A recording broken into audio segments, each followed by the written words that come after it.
Hey everybody, it's week 13 in the NFL. This is another episode of Sounds Like Sam.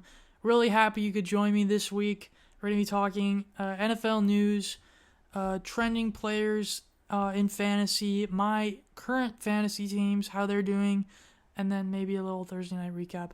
Well, you know what? Let's just start off with the Thursday night football recap. This week it was the Saints versus the Dallas Cowboys. It was a real nail biter, folks. No, it wasn't. It was not. It wasn't that good. It was didn't really meet, I think, expectations. The Saints' offense did not look that great. Fantasy wise, Taysom Hill performed. Tony Pollard was very good in fantasy. It looks like the Dallas Cowboys in general are not feeding Zeke like I think a lot of people thought due to an injury concern. But you know what? Tony Pollard has been playing great. And moving forward, I think is one of those guys who's doing very well in the future, and a guy that you need to probably own in fantasy.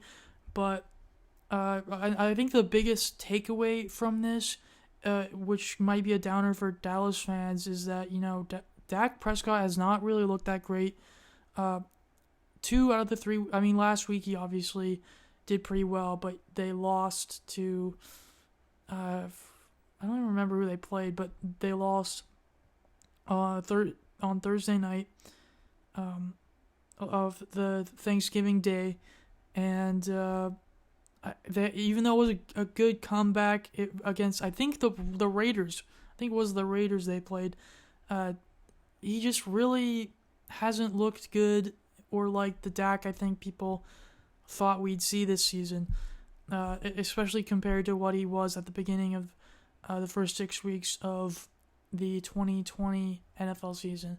So I think that's a little bit unfortunate. If you have Dak in fantasy like I did, you started him, then you were like, oh my god, Dak, do better.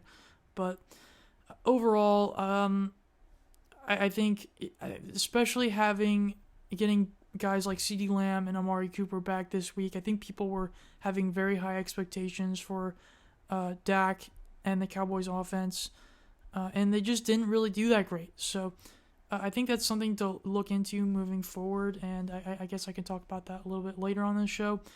But another piece I could bring up would be, I already kind of brought it up, Taysom Hill and the Saints offense, not really looking that great. Alvin Kamara was not on the field, and it looks like he is a huge missing piece, and really a guy that they cherish in their offense that really makes it work for them. So having him not on the field and not being out there is a real downer for them. And I'm pretty sure this is the Saints' first time having 5 straight losses in an NFL season under head coach Sean Payton. So that, I guess, is another storyline. But overall, it wasn't like the best game. But, I had some moments, some good toe taps from Michael Gallup. I did see those. I saw one really good one on the sideline, and then I heard about another one for a touchdown. So overall, would like to see the Dallas offense get back, especially if you have any of them in fantasy. But yeah, we'll turn the page on this one.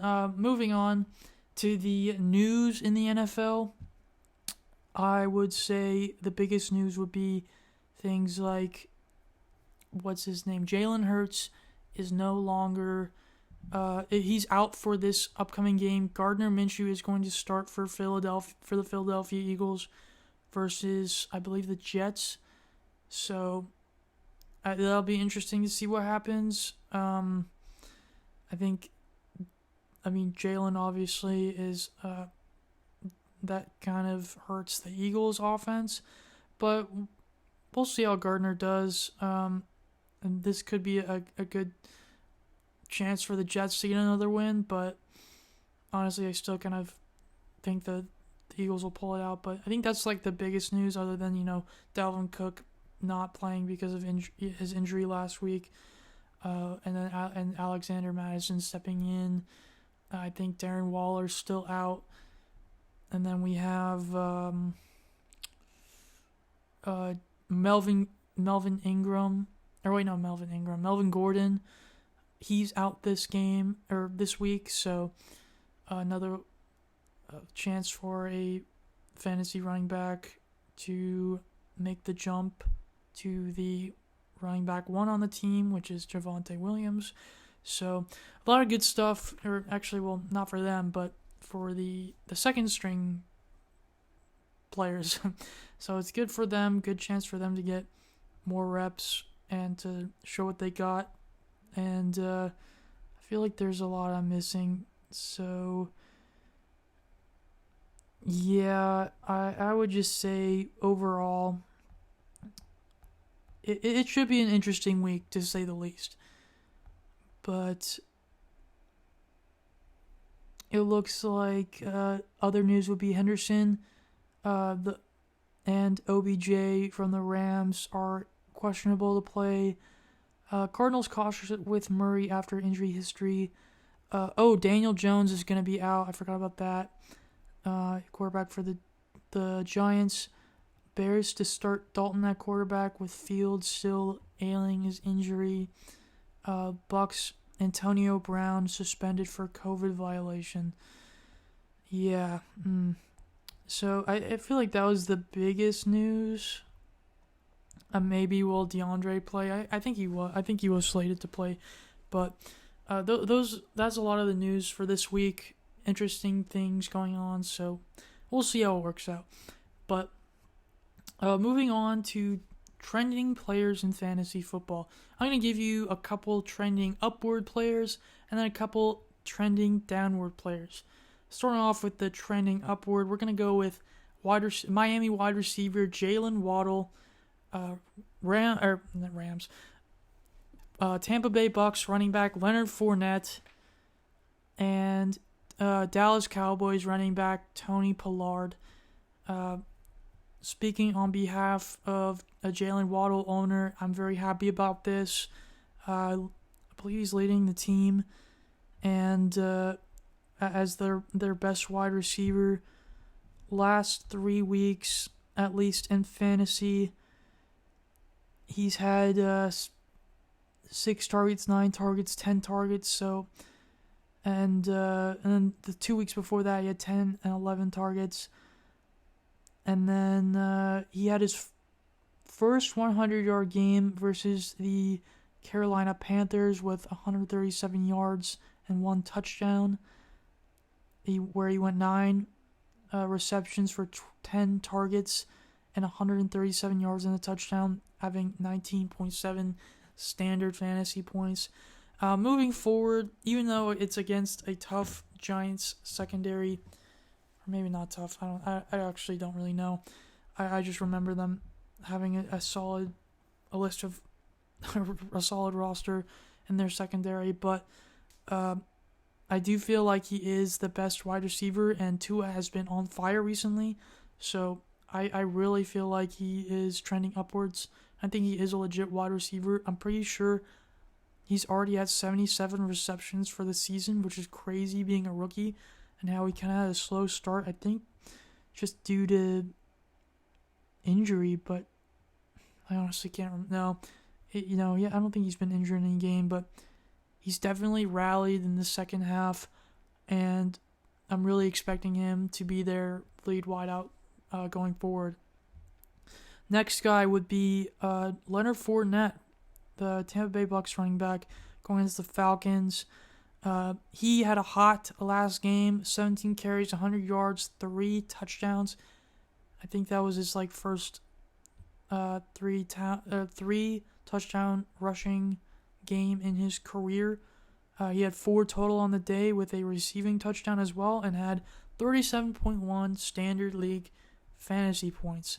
And he had 7 receptions for 8 targets and 31 yards receiving as well.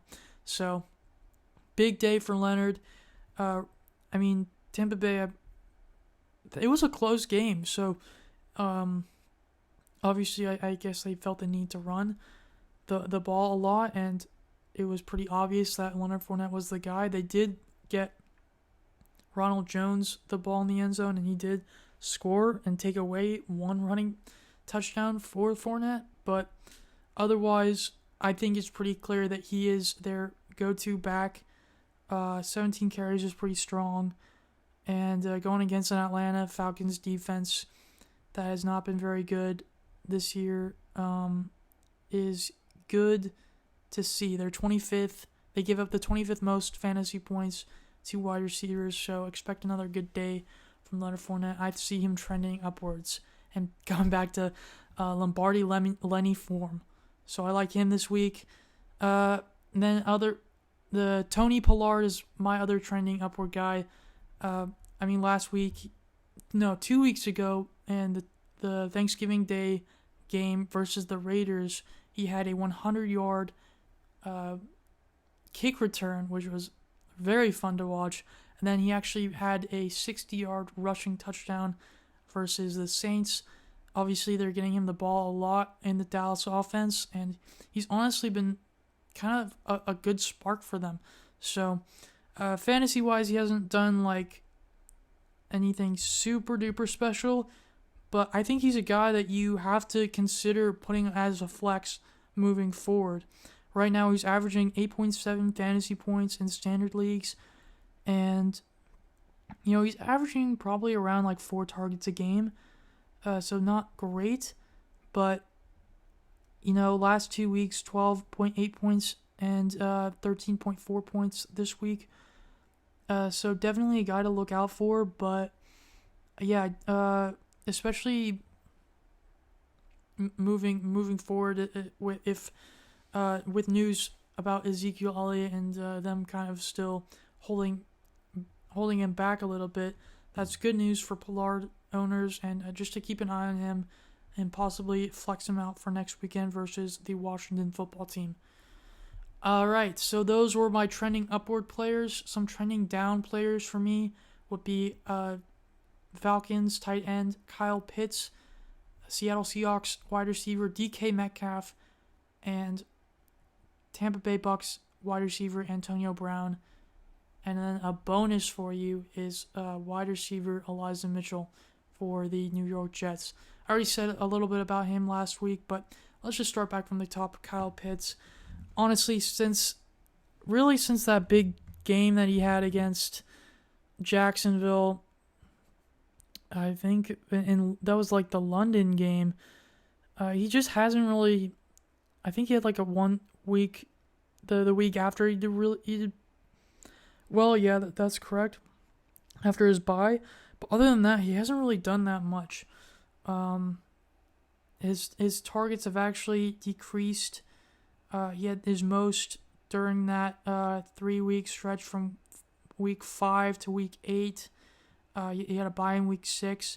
So I don't know why they have stopped going to him. I'm assuming it's just because other defenses have really stapled in on him.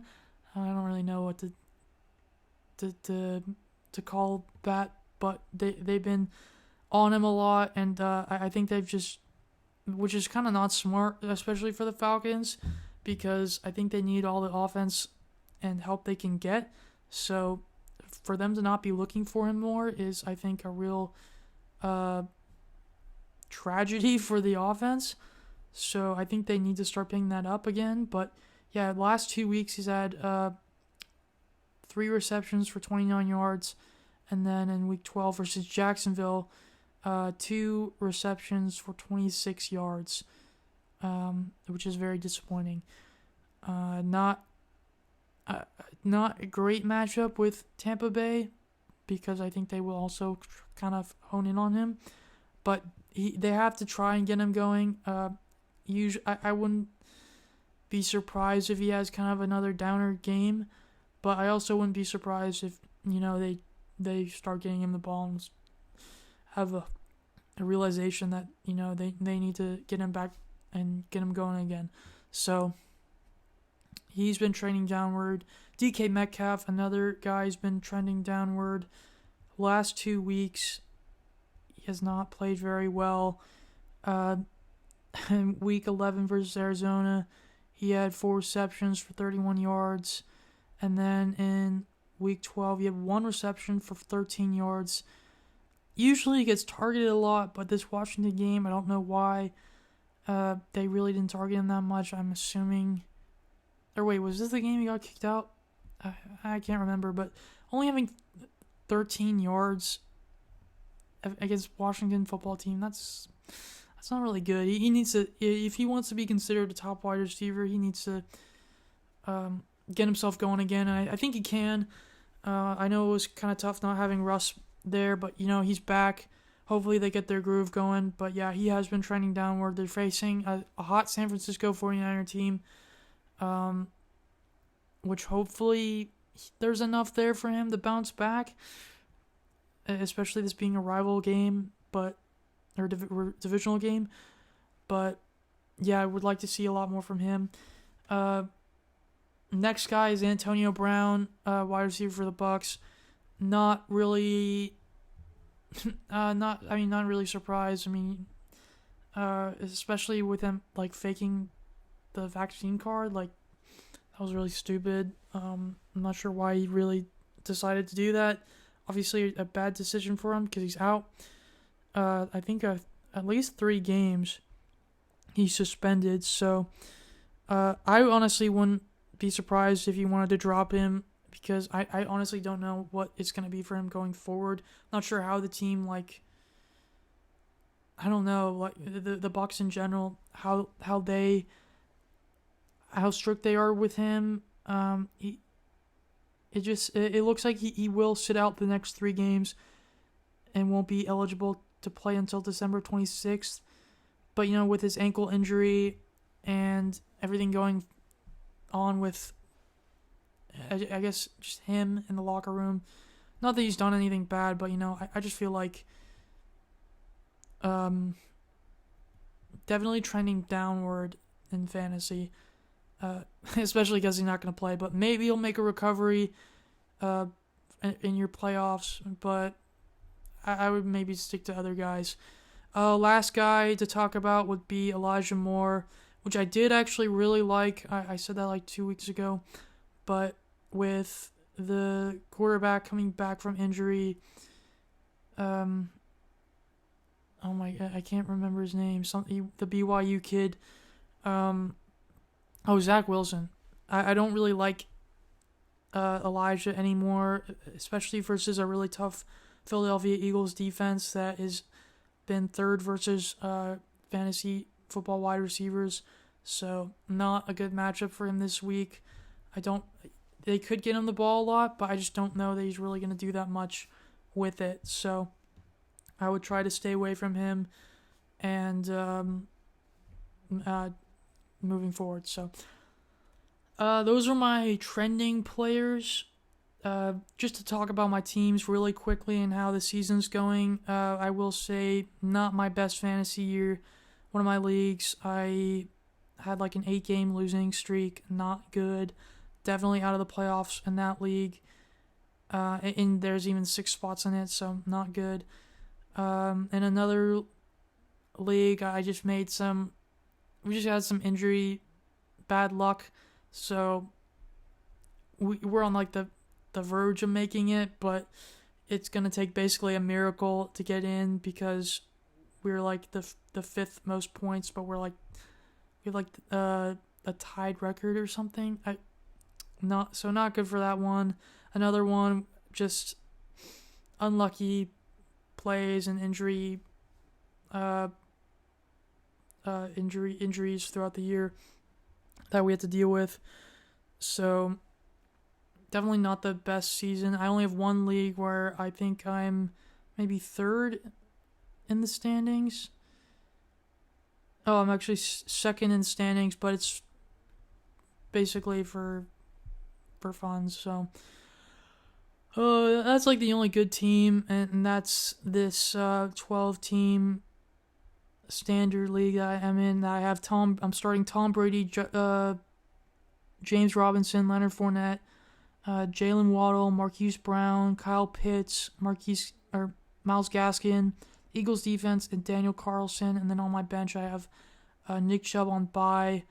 I'm sitting DK Metcalf, Julio Jones, who's on IR, Jerry Jeudy, Elijah Moore, Cam Newton, and Antonio Brown, which honestly I should probably just get rid of Cam Newton. just because he played like trash last game. So, a couple of guys I could get rid of, but I'm not gonna really worry about that much. That was really all I had this episode. If you have any questions or comments, if you really want my fantasy help, feel free to reach out. Although tomorrow's gonna be a tough day because I have work, but in the future, always feel free to message me on Twitter or Instagram at BullseyeFantasy. Subscribe to my YouTube, subscribe to this podcast, and I really appreciate you listening today. So, good luck in your Week 13 matchups, and for anybody in the playoffs coming up, I bid you good luck, and thank you. So, peace.